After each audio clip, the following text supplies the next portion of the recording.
Yo, what's good, everybody? It's your boy, man. I just want to holler at y'all real quick about a few items that I seen online and things that's like going crazy in the world, man. Hit one in the comment section if you can hear my voice. Let me double check myself, though. Uh, okay, look like it's working perfectly. So anyway, as you check into this story that have blew my mind real quick, this guy, and I'm gonna actually try to set up the screen so you can see it. This guy going through some shit, really. You know what I'm saying? And this ain't particularly the story. I'm gonna go back. It was a black. Welcome back here on Live Now from Fox. And that's another story. Now, the story of a Here's quiet, studious man from Brooklyn who's doing hard time upstate. this guy. He openly admits to assembling ghost guns at his home, which is illegal, but he says his constitutional rights are being violated. Tonight, our conversation from behind prison walls, beginning with the moment his life was upended. 6 o'clock in the morning, you're lying in bed. Yeah. What happens? I hear a bang, and I see underneath the crack in my door, I see like weapon lights flickering back. I said, ooh. Hands up. Get out of here right now. So I said, hello, hello, hello.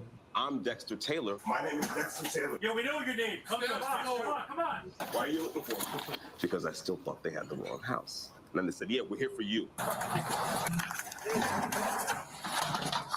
Police department, search warrant. April 6, 2022, an elite NYPD unit forces its way into Dexter Taylor's home in Bushwick, Brooklyn. Come out. Keep a gun on. Keep a gun on that thing. Why are you looking for me? Maybe it's the rifles you got laying around everywhere. We're in a search warrant at this location. Yes, sir. I know it's probably real, but can I see it?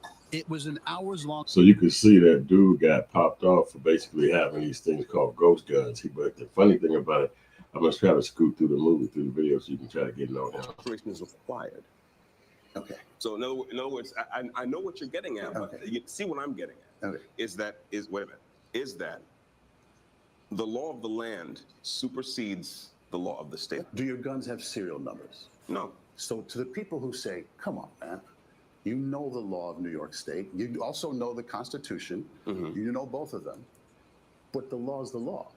And you're paying the consequences. The states get to make their own laws, but none of those laws can contravene the Constitution, especially And that's really the Bill of Rights. the trick is that basically you could have guns in your house. So the law in the particular states are trying to say you can't have these guns, you can't have that gun. But the guys are saying this is my house, and if it's saying you can have guns and they keep inventing guns, how you going to prevent me from having a particular gun?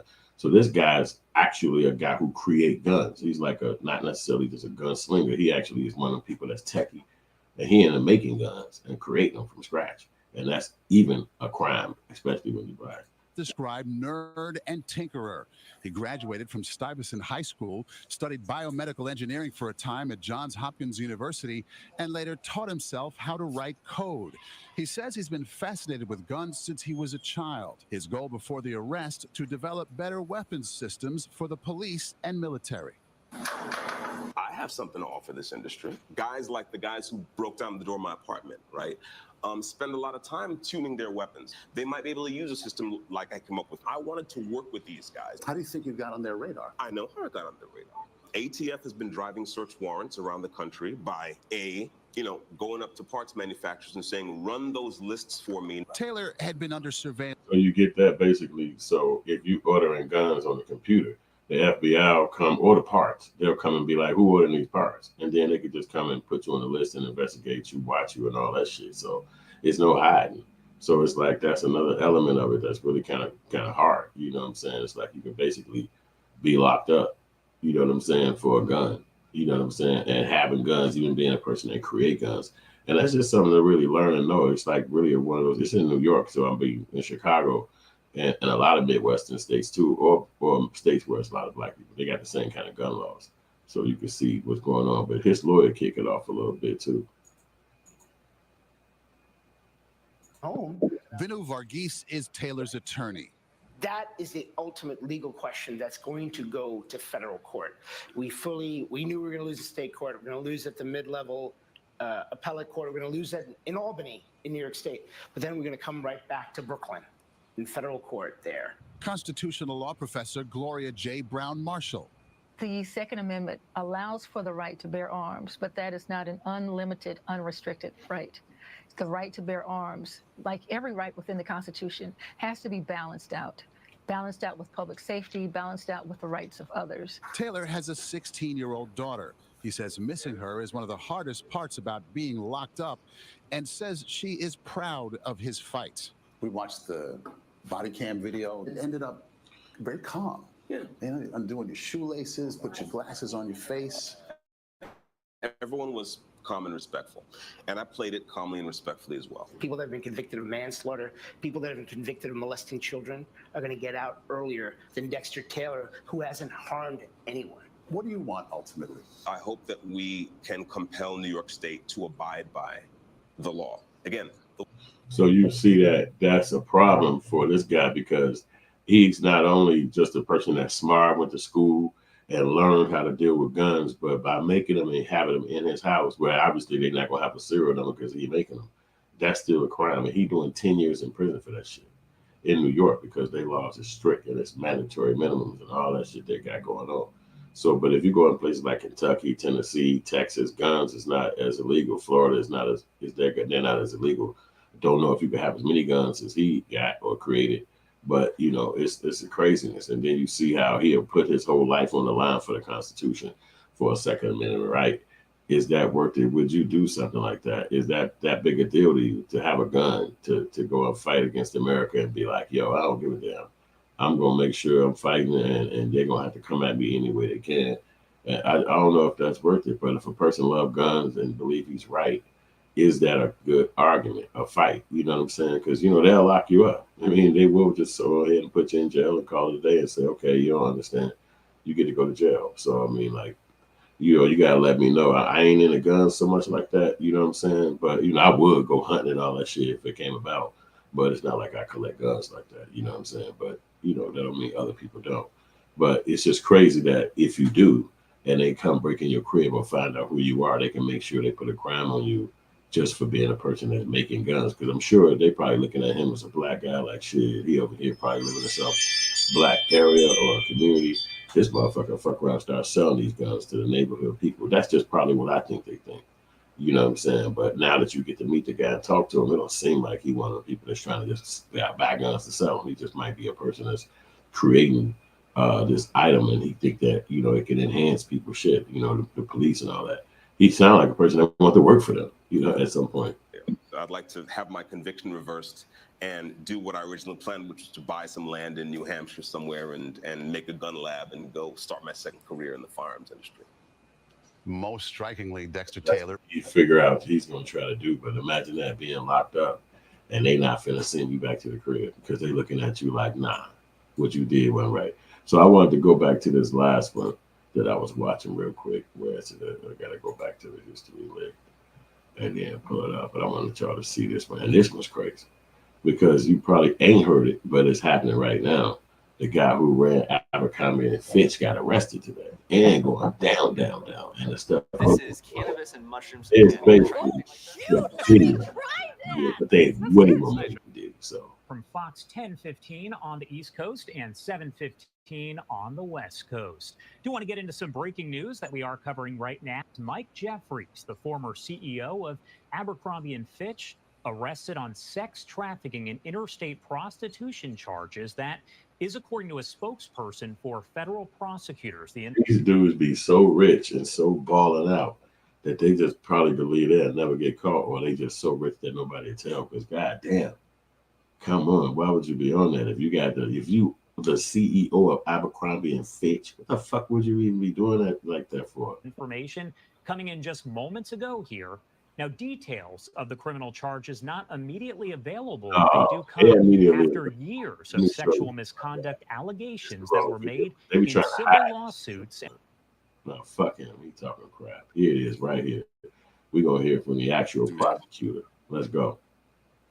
In 2014, Michael Jeffries was the chief executive officer of Abercrombie. 10 years ago. Abercrombie was a widely known clothing retailer with stores around the world. Aspiring fashion models knew that a place on one of Abercrombie's iconic ads could be the ticket to success in the modeling industry.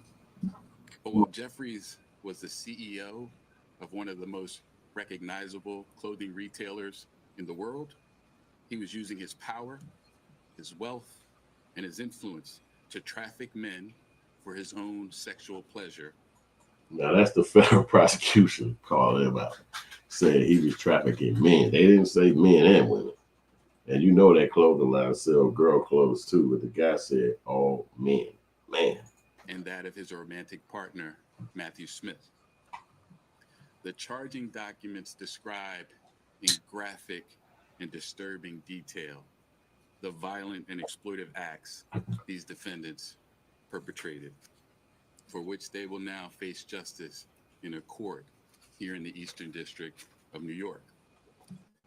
So they got Diddy in the Southern District of New York, and then they got these guys in the East District. I don't know how far that is or what element that's called, but it's like they got all corners locked down. So here's what's alleged in the indictment. Jeffries and Smith employed James Jacobson to act as a recruiter to find men. Jacobson engaged in, quote, tryouts with men across the world where he would typically pay them to engage in sex acts with him. Imagine that. So you got a guy who go freak somebody for you, and then he tell you how good they freak, and then next thing you know, you come and freak them next. These boys is rich. That's rich life. It's just rich life, man. Following the tryouts with Jacobson, Smith would often then personally approve whether the men who were selected would meet Jeffries and Smith. The defendants would fly the selected men to Jeffries and Smith's homes in the Hamptons in New York City, or to hotels around the world in such places as England, France, Italy, Morocco, and St. Bart's, for the purpose of attending events to engage in commercial sex. That's as far as you probably need to go to understand what's going on. And they got basically indicted on this, and this is like just dropping. Like it's literally within 30 minutes. This has been out 29 minutes now. It's crazy. And these guys is mad rich. I mean, Abercrombie and Fitch, I see so many people wearing those clothes. It's just crazy. It's like, damn, they famous. I can't imagine how much money they make. But beyond simply hiring men for sex, Jeffries, Smith, and Jacobson use force, fraud, and coercion to traffic those men for their own sexual gratification. For example, as alleged, the defendants employed a referral system and an interview process that did not inform the men of the details of the sex events before they attended, including the full extent and nature of the sexual activity that would be required of the men at these events. They caused the men to believe that attending these could yield modeling opportunities with Abercrombie or otherwise benefit their careers. That's basically some Diddy shit again, but just to let you see that there's like a culture of that. So, you at home or you in your world and you be feeling like, I want to make it, I want to be in this kind of this world, music, film, whatever, and you normal or you who you are in your own ideology, you're normal. So you don't know these people, they don't know you. And then you find out, well, you don't find out this stuff until you get there, but it might take a long time to get there. So your whole idea and heart beating to get in this arena. And then you get there and it's nighttime and then they tell you to come to these places. You probably heard of this stuff, you probably didn't. You know what I'm saying? And then now you're starting to see it for your own self. And it's like, you got to make that life decision. Do you stay or do you go? But, going back, you got to be embarrassed. You got to let everybody know you didn't make it. People probably not even believe you see what you saw. But you probably just stick it out. You know what I mean? Hang in there and whatever. And these are the people who you got to meet up the ladder, or in the people who ultimately at the top of the ladder. So you thinking it's like, I'm going to come up by doing this, or I'm going to make it by doing this, or I'm going to be successful by doing this. And don't none of that happen. And it's like that. So the people who doing this, even if they only did it to one person, that's really deceptive and foul. You don't have no intention of helping these people becoming somebody. So you just utilizing them for their flesh, you utilize them for their physical body. And after a person might engage in that, you can just imagine years going by and you seeing, like I just Googled, they worth $8 billion.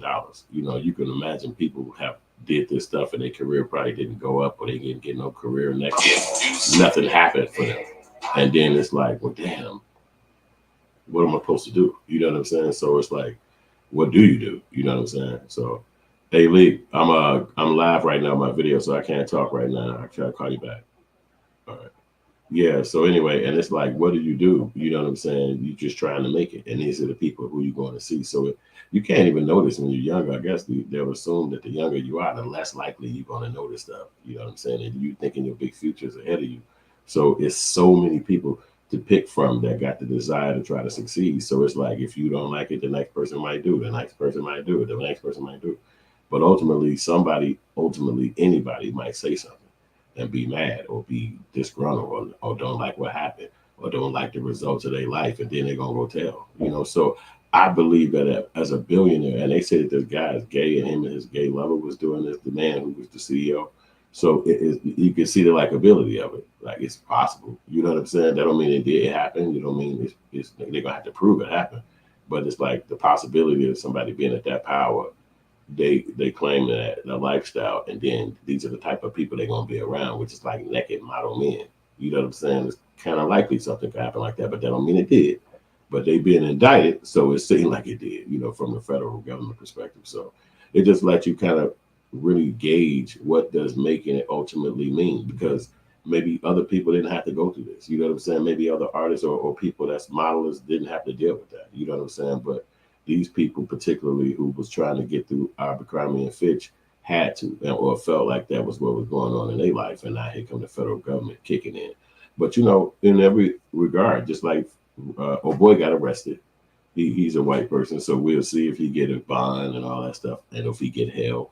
Because if Diddy got $1 billion and he was able to offer $50 million, his company, where he the ex CEO of, was worth $8 billion. So that means he probably got, but when he was CEO and they gave them checks when you end up leaving, or they give you bonus checks every year, he probably got crazy dough. You know what I'm saying? So it's easy for him to probably hire these lawyers, go in there and fight his case. But it just show you that no matter what element of the industry, they had the film dude do this. The Weinstein guy, he was the Hollywood guy. All the people came out claiming he did this, that, and the third to him. You got the music guy with the P. Diddy. All these people screaming that he did that to them. You got the other music guy with R. Kelly. All these people screaming out he said he did it. Now you got the fashion guy with this guy, the Abercrombie and Fitch guy. You got all these people screaming he did it. Years ago, they was talking about all the TV mogul dudes, the people that be talking in front of the camera, or the CEOs of these big, you know, networks and shit. They was being called out. Now they got the WWE CEO dude being called out, McMahon. So, and documentaries is hitting like every couple of weeks on Tubi, on Netflix, about these people worlds. So it seems like no matter how far you get, the people down below you can still pull you down or yank you down or take you down. So you're not like gonna get so high up that you could just, you know, kind of stiff arm the rest of the world away from you and be like, get away from me, man, shut up with me. It's like technically people still can have connection to you, especially if they have a groundswell. Now you got 30, like Diddy, 3,000 people trying to claim he did something to them. But if you was throwing a party and a soiree, it could have been 3,000 people around you within a 2-year or 10-year time frame. You know what I'm saying? So did he touch 3,000 people? They claim he did. You know what I'm saying? So how that's going to play out. I think I just heard that the judge was going to actually release the names of the people who are claiming that P. Diddy did that, because he got to sit in jail now. So him and his lawyers got a lot of work to do, and they want to reveal to the public who these people are. Some people are going to say, I don't care, put my name out there. And some people are going to say, okay, recant that story. Let's pull that back. Let me just move on with my life. You know what I'm saying? Because they're not going to let a lot of people get money easily. You know what I'm saying? Like that girl got the money fast. And there are people who claiming this. They could probably do the same thing on them and be like, yo, okay, put all their names out there, so they done in the industry. You can't get a job no more, because nobody going to trust you, or nobody going to want to work with you again as a model, because you took Abercrombie and Fitch them down. So if I bring you around me and you see something, or we touch you different, or whatever, how the world work or fashion, and then you don't like it, you sue them. So they put those names out there, and all those guys are doing. You know what I'm saying? So with these guys going down and being arrested, that kind of seemed that validity to it. So whereas what they call those civil suit could possibly go forward because at least you've been arrested. How have you been found guilty? No, but they at least said it was enough to get this. And then those affidavits come out. They could probably use some of that inside the civil suits. It's just a whole lot of mess. And that's why I'm like, why would those guys be that rich and get themselves caught up in something like that? You don't know. I mean, they different humans on Earth. They live in the Hamptons. How the fuck would you know what somebody's life is like? But I mean, there it is right there in the news. You can let me know in the comment section or in the world what you think, man, about these guys going down. If you heard about it, let me know about the first 32. Is that gun shit that important when you put your life on the line for the Second Amendment? Even if you love guns to that extent where you can actually create them from scratch. You know what I'm saying? Let me know what you think about that. I'm going to jump up out of here and y'all can jump into y'all world. All right. All right. Now I got to figure out how to stop it because I ain't that good at this yet. Maybe this was one way. And let's see if this is the other way.